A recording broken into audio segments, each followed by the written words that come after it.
हरे कृष्णा, राधे राधे। आज से हम सभी साधक भक्त श्रृंखला में श्री आद्य जगत गुरु शंकराचार्य जी का चरित्र श्रवण करेंगे। शंकरा शंकर साक्षात।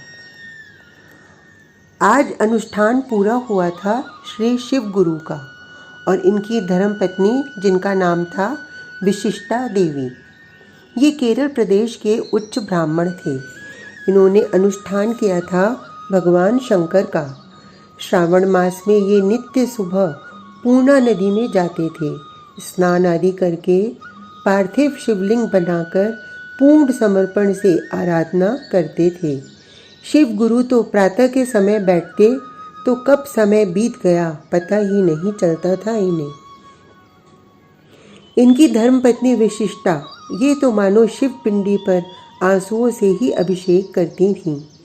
दोनों दंपति भाव भक्ति से शिव आराधन में लीन थे। सुनिए सुनिए, एक दिन रात्रि के समय अपने पति को उठाया था विशिष्टा ने। क्या हुआ?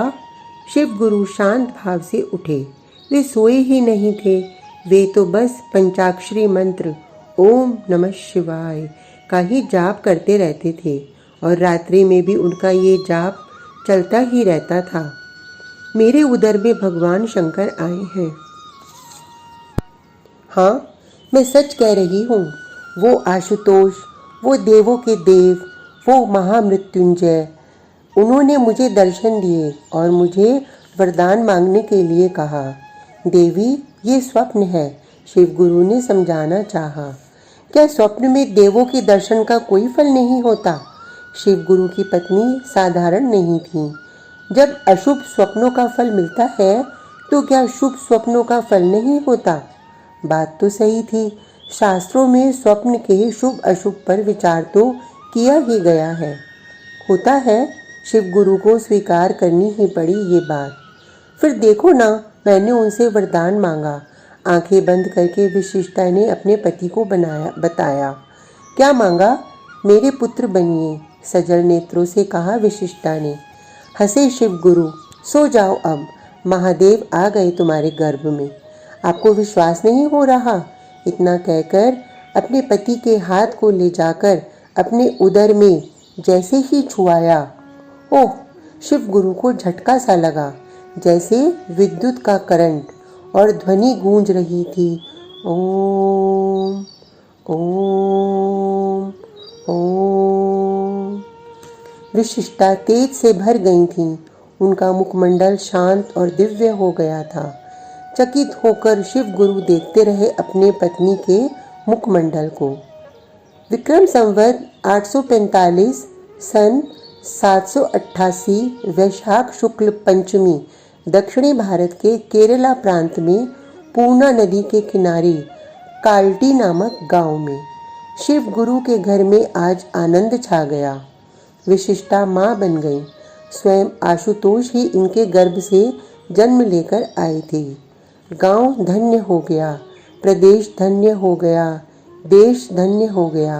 अरे, ऐसे भगवत प्राप्त पालक को पाकर तो ये पृथ्वी ही धन्य हो गई थी। कितने प्रेम से पिता शिव गुरु ने इस बालक का नाम रखा शंकर, क्योंकि उन्हीं की सेवा और कृपा का फल ही तो थे शंकर। पर माँ विशिष्टा शंकर की कृपा का फल कहाँ मानती थीं?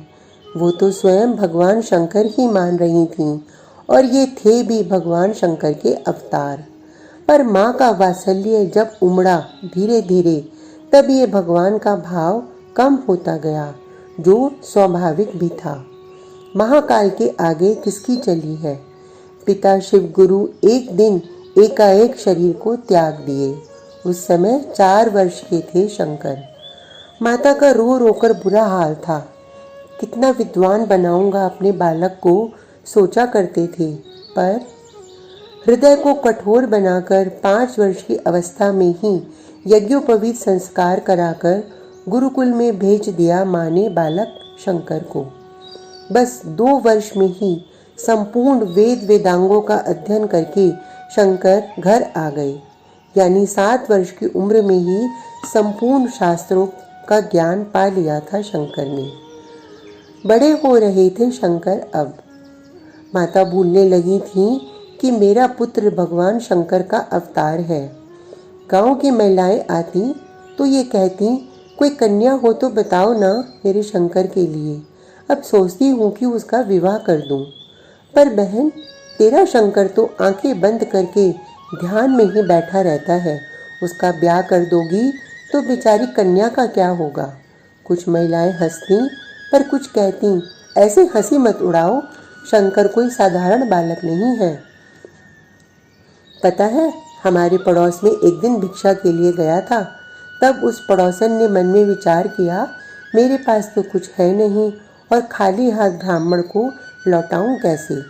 तब उसने आंवले का एक फल दे दिया और बड़ी श्रद्धा से बोली, ब्रह्मचारी, मेरे पास इसके अलावा कुछ नहीं है। तब शंकर ने उस माता से कहा था, आंवले तो हैं घर में। हाँ हैं, जितने हैं लेकर आओ और अपने हाथों में रखो। वो महिला सारे आंवले ले आई और अपने हाथों में उसने रखा। तब आंखें बंद करके इसने कनकधारा स्तोत्र गाया। स्वयं ही बनाकर इसने गाया था। लक्ष्मी जी का आह्वान किया। तभी देखते ही देखते उस महिला के हाथ में रखे हुए जितने आंवले थे सब सुवर्ण के बन गए। पता है विशिष्टा देवी, ये चमत्कार पूरे गांव में चर्चा का विषय बना हुआ है। हाँ, वो तो सही है, पर विवाह हो जाए शंकर का। मैं तो यही चाहती हूँ। शंकर की माता को अब यही दुख रह गया। तभी शंकर आ गई और जैसे ही शंकर को देखा सब महिलाएं वहां से चली गईं। पुत्र, विवाह कर ले, भात थाली में रखते हुए माता ने अपने पुत्र शंकर से कहा। मुस्कुराए शंकर, तो यही सब बातें होती हैं आप लोगों में। देख, मैं बूढ़ी हो गई हूँ, अब मुझसे कुछ नहीं होता। तेरे लिए भात भी नहीं बना पाऊंगी अब तो मैं। इसलिए शंकर, माँ की बात मान ले, शादी कर ले। माँ, ऐसे मत बोल, मुझे विवाह करने की इच्छा नहीं है। इतना कहकर उठ गए शंकर। सुबह 4 बजे जाती थी माँ पूर्णा नदी में स्नान करने के लिए। एक दिन शारीरिक कमजोरी के कारण गिर पड़ी, क्योंकि घर से नदी दूर भी थी।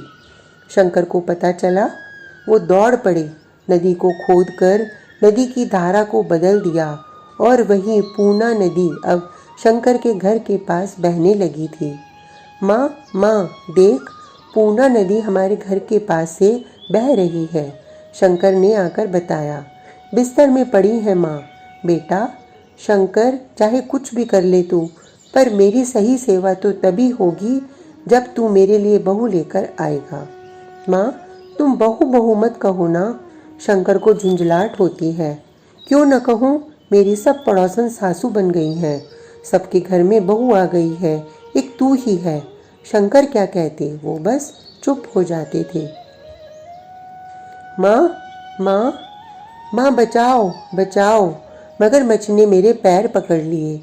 किनारे में बैठकर कपड़े धो रही थी माँ और नदी में स्नान करने को उतर गए थे शंकर। तभी एकाएक चिल्ला उठे, माँ, माँ, बचाओ, बचाओ, मगर ने मेरे पैर पकड़ लिए। माँ चिल्लाई, मेरे शंकर को बचाओ, कोई तो बचाओ। माँ, ये तो कोई मायावी लगता है मगरमच्छ, ये कुछ बोल रहा है। शंकर ने अपनी माँ को बताया। क्या कह रहा है पुत्र, क्या कह रहा है मगर? ये कह रहा है मैं संन्यास लूँगा, ऐसा वचन इसे दूँ तो ये मुझे छोड़ देगा। माँ के नेत्रों से अश्रु बह चले थे। बेटा ले ले संन्यास, बेटा बोल दे इस मायावी मगर को कि तू संन्यास लेगा। पर माँ, मुझे लेना ही पड़ेगा, मैं झूठ कैसे बोलूँ? ले लेना, आपकी आज्ञा है माँ। हाँ, है मेरी आज्ञा। कलेजे में पत्थर रखकर माँ ने कहा। ये सब किया धरा शंकर का ही था, इन्हें संन्यास जो लेना था। पुत्र, मरते समय अब तू मेरे पास नहीं होगा ना, क्योंकि सन्यासी क्यों आने लगा अपनी माँ के पास? रो रो कर बुरा हाल है माँ का, शंकर की माँ का। नहीं माँ, मैं आऊँगा। माँ, मैं भले ही सन्यासी हो जाऊँ, पर तू मेरी माँ है और रहेगी। बस तू मुझे याद करना, ये शंकर तेरे पास होगा। माँ ने हृदय से लगाया अपने कलेजे के टुकड़े को। शंकर भी बहुत रोए हैं अपनी माँ से विदा लेते हुए। प्रत्यक्ष देव कौन? इसका उत्तर दिया है शंकर ने, माँ माँ माँ। बहुत मानते थे शंकर अपनी माँ को। माँ के लिए तो बस उनका पुत्र ही था, पर वो आज छोड़कर चला गया संन्यास लेने के लिए। आगे का प्रसंग कल तक के लिए हरे कृष्णा, राधे राधे।